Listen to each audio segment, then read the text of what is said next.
नमस्कार। ज्ञान मन्थन पोडकास्टमा तपाईलाई हार्दिक स्वागत छ। कल्पना गर्नुहोस् तपाईँ एउटा यस्तो समाजमा हुनुहुन्छ जहाँ हरेक कुरा परलोकको डर र स्वर्गको लोभले निर्दिष्ट छ। तपाईको वर्तमानलाई भविष्यको काल्पनिक सुखका लागि बलिदान दिन सिकाइन्छ। यस्तै समयमा आजभन्दा लगभग 2600 वर्ष पहिले एउटा विद्रोही आवाज गुन्जियो जसले भन्यो, यो जीवन नै सबथोक हो, यो शरीर नै सत्य हो, परलोकको कल्पना छोडेर यही जीवनलाई उत्सव बनाऊ। हो, आज हामी भारतीय दर्शनको त्यही दबाइएको, मेटाइएको र गलत व्याख्या गरिएको सबभन्दा क्रान्तिकारी धारको कथा भन्दैछौँ। हो, आजको पोडकास्टमा हामी कुरा गर्दैछौँ चारवाक दर्शन। आउनुहोस् सुरु गरौँ यो विद्रोही दर्शनको गहिराईमा हाम्रो यात्रालाई।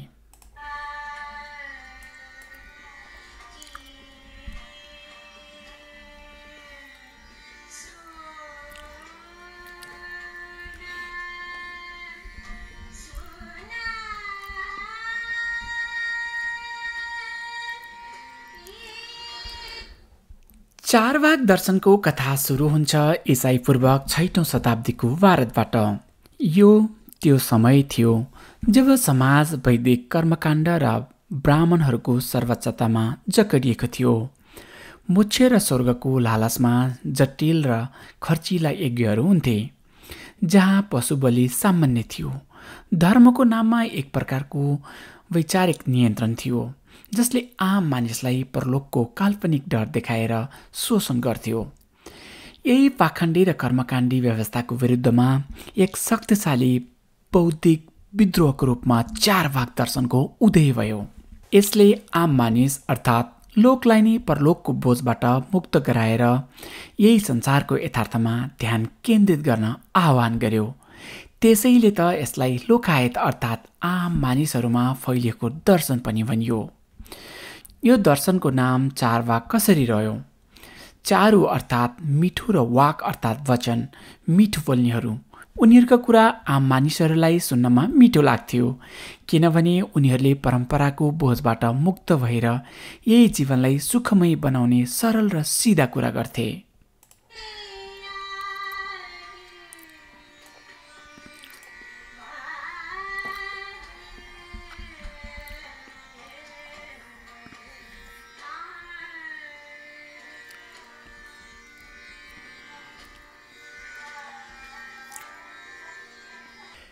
चारवाकहरूले के विश्वास गर्थे त? उनीहरूको दर्शन केही सरल तर शक्तिशाली स्तम्भमा अडिएको थियो। पहिले र सबभन्दा आधारभूत सिद्धान्त थियो प्रत्यक्षमेव प्रमाणम अर्थात् प्रत्यक्ष अनुभव नै एकमात्र प्रमाण हो। उनीहरू भन्थे जे आँखाले देखिन्छ, जे इन्द्रियले अनुभव गर्न सकिन्छ त्यही मात्र सत्य हो। उनीहरूले अनुमान र शास्त्रले भनेका कुरालाई प्रमाण मान्न अस्वीकार गरे।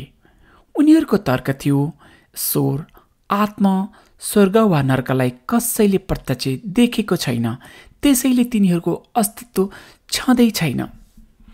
यही पहिलो सिद्धान्तबाट जन्मियो उनीहरूको दोस्रो सिद्धान्त, ईश्वर, आत्मा र परलोकको खण्डन।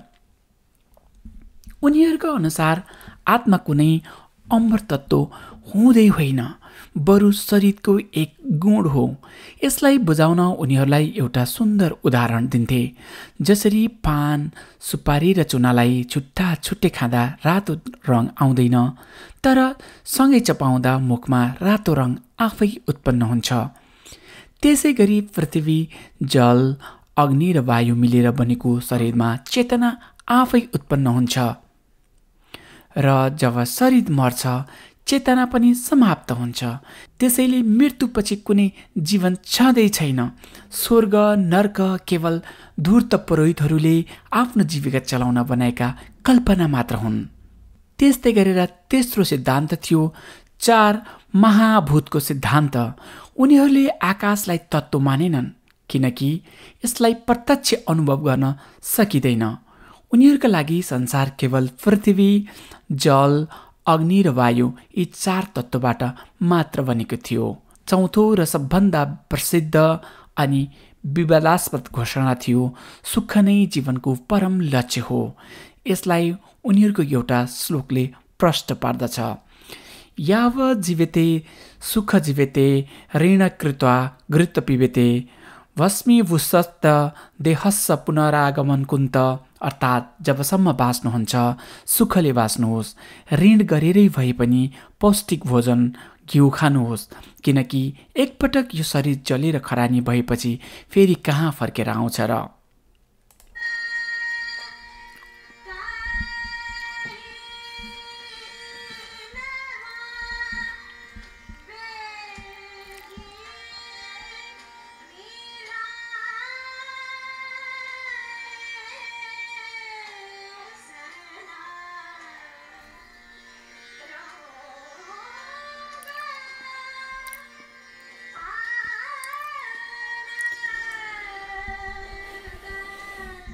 हो, यही श्लोकको कारण चारवाक दर्शनमाथि भोगवादी र अनैतिक भएको आरोप लाग्यो। तर के यो सत्य थियो? धेरै विद्वानहरू मान्दछन् कि यो तत्कालीन पाखण्डमाथिको विद्रोह थियो। ऋण कृत्वा घृत पिबेते, यसको अर्थ सायद यो थियो कि भविष्यको काल्पनिक सुखको लागि वर्तमानको वास्तविक सुखलाई बलिदान नदेऊ। तर यस्तो क्रान्तिकारी विचारलाई तत्कालीन सत्ता र धर्मका ठेकेदारहरूले कसरी सहन सक्थे? चारवाक दर्शनले वैदिक, बौद्ध र जैन सबै परम्पराको जगमा प्रहार गरेको थियो। त्यसैले सबै मिलेर यसको सङ्गठित विद्रोह गरे। चारवाकको विचारलाई यति खतरनाक मानियो कि उनीहरूका मूल ग्रन्थहरू जस्तै बृहस्पति सूत्रलाई योजनाबद्ध रूपमा नष्ट गरियो। आज हामीलाई चारवाकको बारेमा जे जति थाहा छ त्यो उनीहरूको विरोधीहरूले आफ्नो किताबमा आलोचना गर्न लेखिएको कुराबाट मात्र थाहा छ। उनीहरूलाई चरित्रहीन र सामाजिक व्यवस्था भत्काउने व्यक्तिको रूपमा चित्रण गरियो।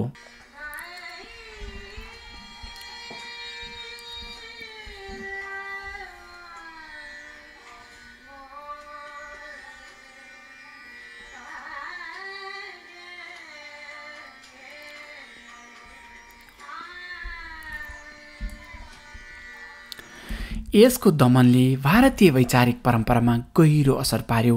प्रमाण र यथार्थमा जोड दिने वैज्ञानिक चिन्तनको धार कमजोर भयो। स्थापित मान्यताहरूलाई चुनौती दिने एउटा शक्तिशाली आवाज दबाइयो र समाजमा अन्धविश्वासले झन गहिरो जरा गाड्यो।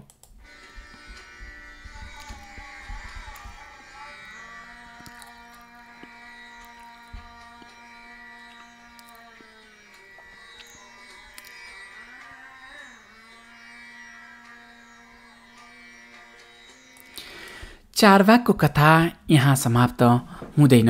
हजारौँ वर्षपछि 20औं शताब्दीका रहस्यदर्शी ओशोले चारवाकलाई बिल्कुलै नयाँ र गहिरो आयाम दिनुभयो। उहाँका लागि चारवाकलाई नष्ट गर्नु भारतीय चेतनाले गरेको सबभन्दा ठुलो गल्ती थियो। जुन समाज पाखण्ड र झुटमा बाँचिरहेको हुन्छ त्यहाँ चारवाक जस्तो इमान्दार मानिस सधैँ खतरनाक देखिन्छन्।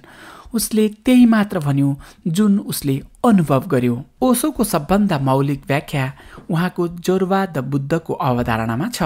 ओशोको अनुसार जोरवा जीवनको भौतिक सुख, उत्सव र शरीरको प्रतीक हो। बुद्ध चेतना, ध्यान र आध्यात्मिकताको प्रतीक हो।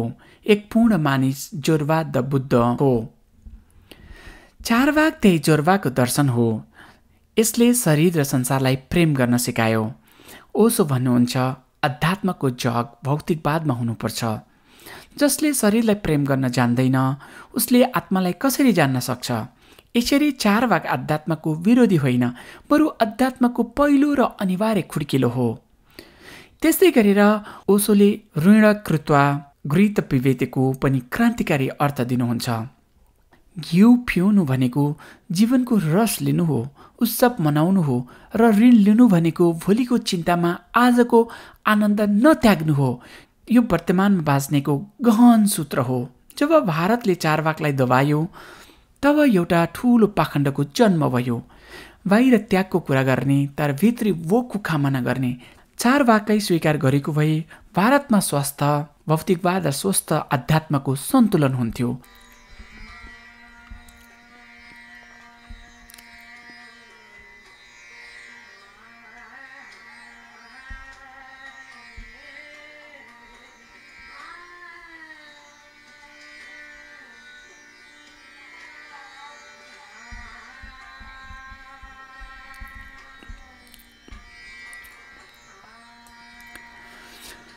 त्यस्तै गरेर चारवाक दर्शनको सबभन्दा ठुलो योगदान जसलाई हामी आज सहज रूपमा स्वीकार गर्छौँ त्यो हो वैज्ञानिक र तार्किक सोच। चारवाकको मूल मन्त्र थियो प्रत्यक्षमेव प्रमाणम, अर्थात् प्रत्यक्ष अनुभव नै एकमात्र प्रमाण हो। उनीहरूका अनुसार जुन कुरा इन्द्रियले अनुभव गर्न सकिँदैन त्यसलाई तर्कले पुष्टि गर्नै सकिँदैन, त्यसलाई आँखा चिम्लेर स्वीकार गर्नु हुँदैन। आजको वैज्ञानिक विधिको आधार यही हो। विज्ञानले परम्परा वा धर्मग्रन्थले भनेको आधारमा होइन, बरु प्रयोग, अवलोकन र प्रमाणको आधारमा सत्य खोज्छ। ग्यालिलियोले त्यति बेला भन्नुभयो कि पृथ्वी सूर्यको वरिपरि घुम्छ, तब उनी तत्कालीन धार्मिक सत्ताको विरुद्धमा उभिएका एक चारवाक नै थिए। आज हामीले अन्धविश्वास र रूढिवादीमाथि प्रश्न गर्न सक्ने जुन साहस पाएका छौँ त्यसको बिउ हजारौँ वर्ष पहिले चारवाकहरूले रोपेका थिए।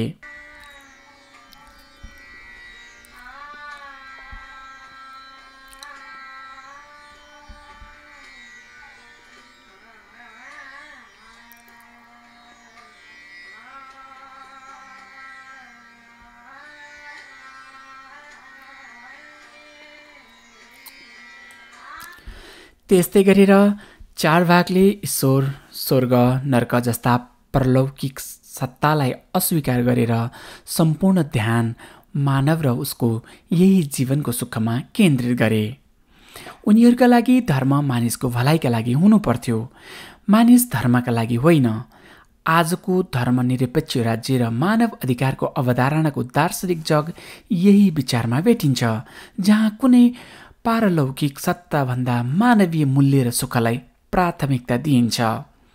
र त्यस्तै गरेर चारवाकले हामीलाई वर्तमानमा बाँच्ने कला सिकाउँछ।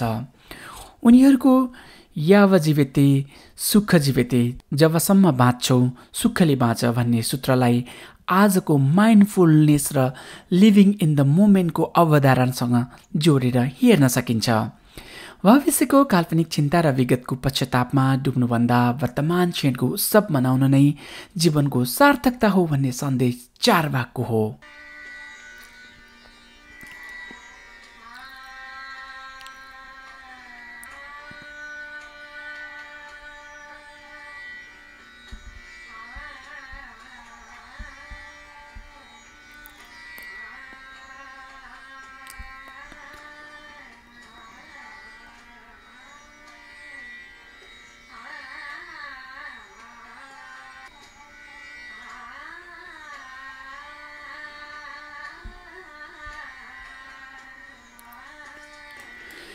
हो, त्यो समयमा वेदलाई ईश्वरको वाणी र अन्तिम सत्य मानिन्थ्यो।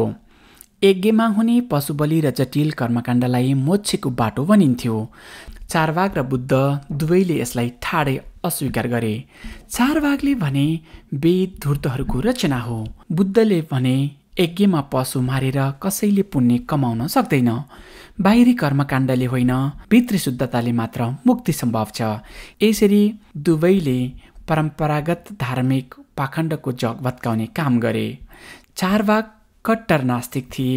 उनले भने जुन ईश्वरलाई देख्न सकिँदैन, अनुभव गर्न सकिँदैन, त्यसको अस्तित्व छैन।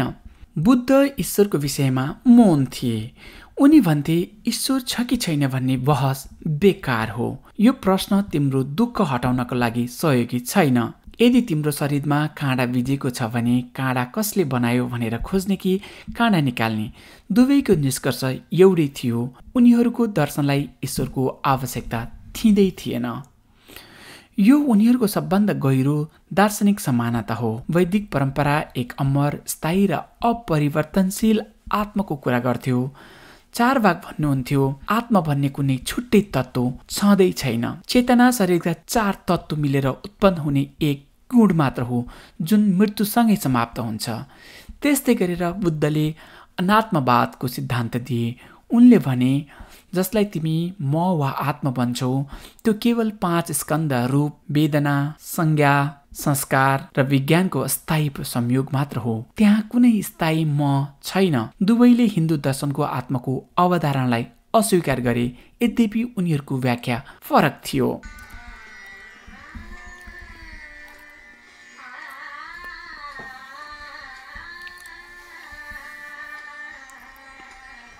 चारवाकको लागि जीवनको एकमात्र लक्ष्य सुख प्राप्ति गर्नु थियो, त्यो पनि यही जीवनमा।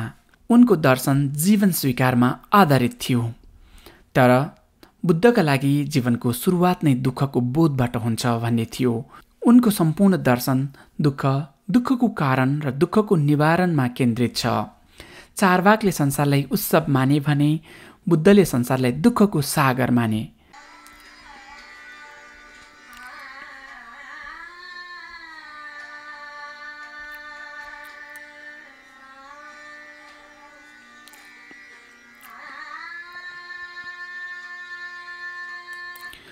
चारवाकले कर्म, पुनर्जन्म, पाप र पुण्यको अवधारणालाई पूर्ण रूपमा खारेज गर्यो।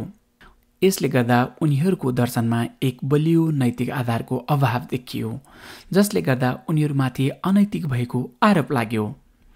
तर बुद्धले कर्म र पुनर्जन्मलाई अस्वीकार गरेनन्, बरु त्यसको क्रान्तिकारी पुनर्व्याख्या गरे। उनले भने कर्म कुनै बाहिरी शक्तिले दिने फल होइन, यो तिम्रो आफ्नै चेतना र नियतले निर्धारण गर्ने मनोवैज्ञानिक प्रक्रिया हो।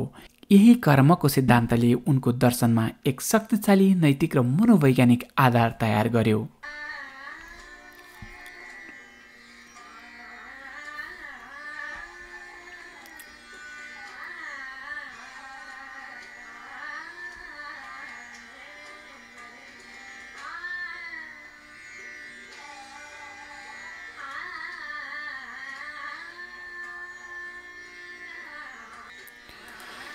हो, चारवाक दर्शन केवल खाऊ पिऊ मोज गर भन्ने सतही दर्शन मात्र होइन।